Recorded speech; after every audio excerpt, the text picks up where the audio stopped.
Bonjour, je suis Annie Talbot, la secrétaire directrice générale de la Commission des champs de bataille nationaux.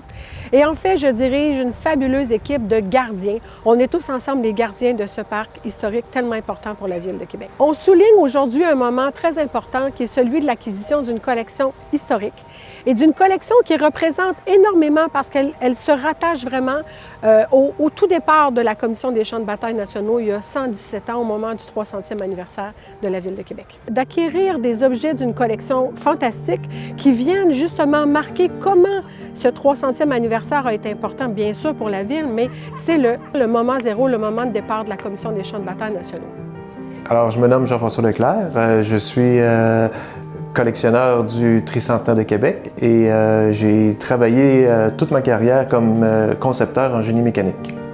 J'ai commencé ma collection, j'achetais plutôt des objets qui étaient en lien avec le génie mécanique. J'aimais tout ce qui était des machines antiques, que ce soit de la dactylo, aller au gramophone.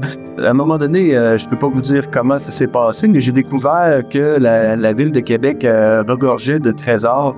Puis c'est là que j'ai commencé à acquérir des objets promotionnels qui étaient de la ville touristique. Fait que c'est à partir de là que, dans le fond, j'ai commencé ma collection de différentes brochures, de différents artefacts de la Ville de Québec.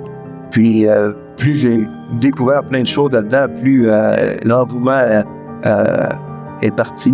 Je me suis rendu compte que ma collection était trop vaste et que je devais me trouver un sujet plus précis. Puis, lorsque j'ai regardé ce que Michel Lébreux avait fait, lui qui avait consacré toute sa vie au Pont de Québec, je me suis dit, ça me prend un sujet qui a un début et une fin. À l'approche du 400e, ça tombait sous le sens de commencer à collectionner sur le tricentenaire. C'est de même que j'ai débuté ma collection puis que j'ai réorienté mon objectif sur le tricentenaire de Québec.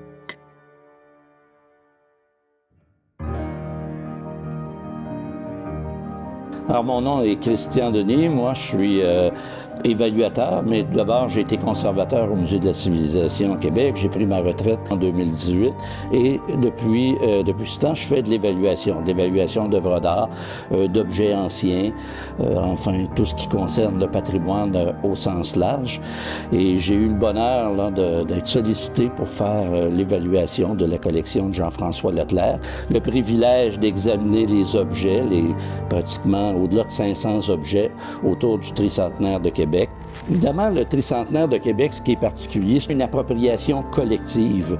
Québec était en liesse en 1908. On n'a jamais revu un événement où les citoyens se sont autant impliqués, les commerçants, le grand public.